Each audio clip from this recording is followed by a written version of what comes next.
Graça e paz! Eu sou o apóstolo Cristiano Lopes, esse é o programa Semeando Vida, da Igreja Semeando Família. Bom estarmos juntos e podemos conversar acerca da Palavra de Deus. Nesse tempo, nós estamos vivendo tantas opressões, quantas famílias estão sofrendo cativeiros do inferno, cativeiros em relação à droga, cativeiros em relação à prostituição, cativeiros do desemprego, cativeiros de enfermidade. Eu quero trazer essa palavra sobre você nesse tempo tão necessário, para nós entendermos o que a palavra do Senhor ela precisa produzir em nós, ela precisa ativar no nosso coração daquilo que é um chamado, que é um propósito. Existem pessoas que negam aquilo que é a possibilidade do mundo espiritual ter influência no mundo natural. Existem segmentos de pensamentos, de lideranças que não acreditam nisso ou não querem confrontar isso dentro de si, nas suas igrejas, nas suas famílias. A bem da verdade, não sei você, isso é de cunho muito pessoal, eu vim em um processo ao qual o Evangelho me trouxe libertação. Libertação exatamente desse mundo espiritual, onde havia opressões, guerras, dificuldades, inclusive naquilo que é a minha caminhada cristã, em alguns momentos do ministério, Deus precisou me libertar de alguns cativeiros, onde eu percebi que algumas coisas que às vezes estão à nossa volta, assim como foi com Cristo, ele separa 12 discípulos, daqueles 12, um decide, a Bíblia diz, um de vocês é o diabo. E mesmo assim, naquilo que era uma situação de trabalho, de libertação, de restauração de vidas, havia ali uma pessoa que ficava o tempo inteiro tentando trazer exposição ao ministério de Cristo. Todos os líderes, ao qual tem um objetivo daquilo que é o Evangelho, viverão esse momento de oposições, de dificuldades. E nesse tempo, hoje, estamos vivendo um tempo de libertação. A igreja evangélica brasileira está vivendo um tempo de avivamento, de libertação, enquanto outros segmentos daquilo que é o mundo espiritual vem trazendo enfermidades, dificuldades, guerras, aquilo que são nossos governos. Mas eu creio, se você está ouvindo essa palavra, Deus reservou esse tempo para trazer também libertação sobre você. Eu quero ler um texto aqui para deixar claro algumas coisas acerca do que nós estamos tratando aqui. No Evangelho de Lucas, capítulo 4, diz no versículo 1: Jesus, cheio do Espírito Santo, voltou do Rio Jordão e foi levado pelo Espírito ao deserto, e ali, sendo tentado pelo diabo durante 40 dias. Nesse tempo, ele não comeu nada e depois ele sentiu fome. Então o diabo lhe disse: se você é o Filho de Deus, mande que esta pedra vire pão. Jesus respondeu: as escrituras afirmam que o ser humano não vive só de pão. No versículo 5, aí o diabo levou Jesus para o alto, mostrou-lhe num instante todos os reinos do mundo e disse: lhe darei todo este poder e toda esta riqueza, pois tudo isso me foi dado e posso dar a quem eu quiser. Isto tudo será seu se você se ajoelhar diante de mim e me adorar. A resposta de Jesus exatamente sobre isso aqui, que eu quero deixar claro nesse processo de algumas situações que vivemos, onde nós precisamos ser restaurados, ser ativados, ser motivados a viver verdadeiramente um tempo de cura, um tempo de confronto e um tempo de libertação. No versículo 8, Jesus responde essa palavra, aquilo que Lúcifer estava apresentando para ele, dizendo: olha, aqui eu vou te dar toda essa riqueza dos mundos, eu vou te dar todos esses reinos, eu vou te dar essa popularidade, eu vou te dar esse estrelato aqui, porque tudo isso me foi dado. E foi dado por quê a Lúcifer? Porque a Bíblia diz que o mundo jaz do maligno. O mundo está debaixo daquilo que é a opressão de Satanás, e ele oferece exatamente a Jesus essas coisas do mundo. Ele diz: se você se prostrar e me adorar, se Jesus prostrar e adorar, prestar culto para o diabo, ele daria tudo aquilo que seria para ele algo, no contexto de muitas pessoas hoje, algo importante. Pessoas estão sacrificando a própria vida, a própria família, sacrificando ministérios e jogando uma cortina de fumaça em algumas situações, exatamente para que pudessem ser vistos, ter riqueza, serem reconhecidos. Há um orgulho, uma soberba em muitos líderes, em muitos pastores, usando o Evangelho, usando a Bíblia Sagrada para promoção, e isso é uma verdade. E aqui não acontece diferente. Satanás está dizendo: olha, se você prestar culto para mim, eu vou fazer você conhecido, eu vou te dar riqueza, eu vou fazer algumas coisas. E Jesus fala algo incrível aqui para o diabo. Ele diz: a Escritura Sagrada afirma: adore o Senhor, seu Deus e sirva somente a Ele.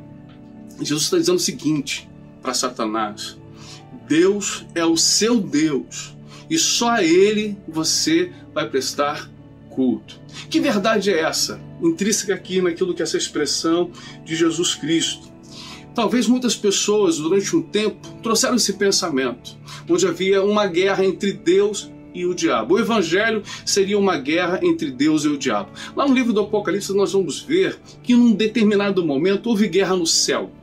Miguel e seus anjos pelejaram contra a serpente e os seus anjos.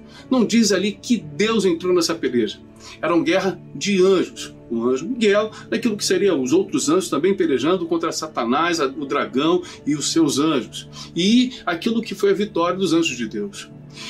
Não existe como um ser caído, um anjo caído, ter como entrar em guerra com aquele que é a coisa mais importante, o ser supremo, aquele que tem toda a força do universo. Não teria como Satanás conseguir ser inimigo de Deus. A bem da verdade, o que Jesus está dizendo é que Deus é Deus até do diabo.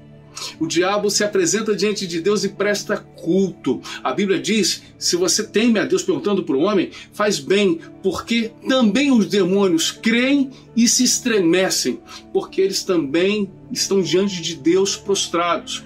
No livro de Jó, quando os seres celestes, os filhos de Deus foram se apresentar diante de Deus, diz que Satanás também foi se apresentar diante de Deus. Então, querido de Deus, Filho eterno do Senhor, entenda isso.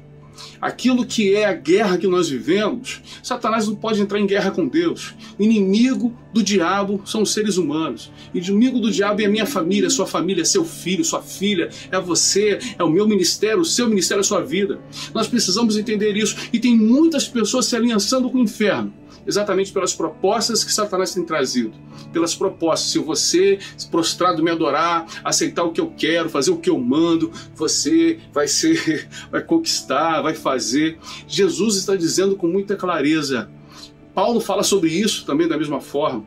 Satanás não é inimigo de Deus, Satanás é inimigo das pessoas. E nós precisamos entender aquilo que é o Evangelho, para que serve a igreja, para que serve a palavra do Senhor, porque eu conheço muitos cristãos hoje que são oprimidos pelo inferno. Eu conheço muitos líderes hoje oprimidos por Satanás. Eu conheço pastores que precisam de libertação. E muitas das vezes nós não confrontamos isso nas nossas igrejas porque temos medo de confrontar as trevas. Mas nesse tempo, no tempo de tanto suicídio, de tanto divórcio, de tanta falácia, é necessário nós nos levantarmos para falar de uma verdade, daquilo que precisa reinar dentro da tua casa, dentro da tua empresa, dentro da tua família, dentro da tua igreja, dentro do teu ministério.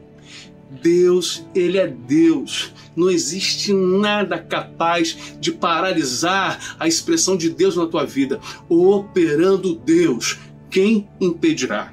Então talvez você está vivendo um tempo aí de guerra, de opressão, de depressão, oprimido pelas forças das trevas. Entenda isso, até o diabo precisou prestar culto, se dobrar diante do Senhor. Paulo fala em Filipenses isso, todo joelho se dobrará. E tem muitos líderes, tem muitas pessoas, muitas famílias, muitos membros de igreja que ainda não entenderam isso. Está chegando o tempo de adoração verdadeira. A palavra do Senhor diz, se o meu povo, que se chama pelo meu nome, se humilhar, me adorar, buscar a minha face, o veredito dos céus, e restaurarei a sua terra. É um tempo de busca, é um tempo de colocarmos a boca no pó, de reconhecermos que Deus é Deus e de falarmos para a força do mal que tenta assolar a mente dos nossos filhos, das nossas filhas, nas nossas igrejas. Nós dizemos, não existe nada maior do que Deus. Deus na sua vida é tudo.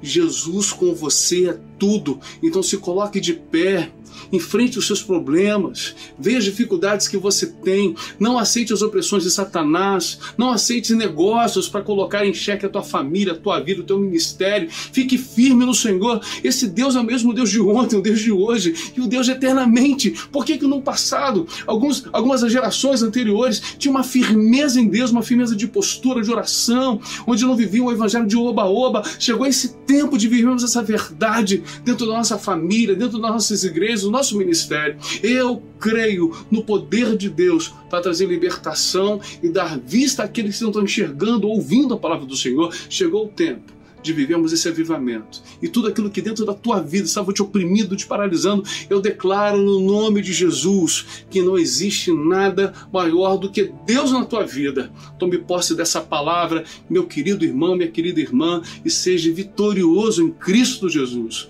Beijo no teu coração. Aguardo sua visita na nossa igreja. Estamos no novo endereço. Você é o meu convidado especial. Beijo no teu coração. A paz de Cristo e Deus abençoe sua vida.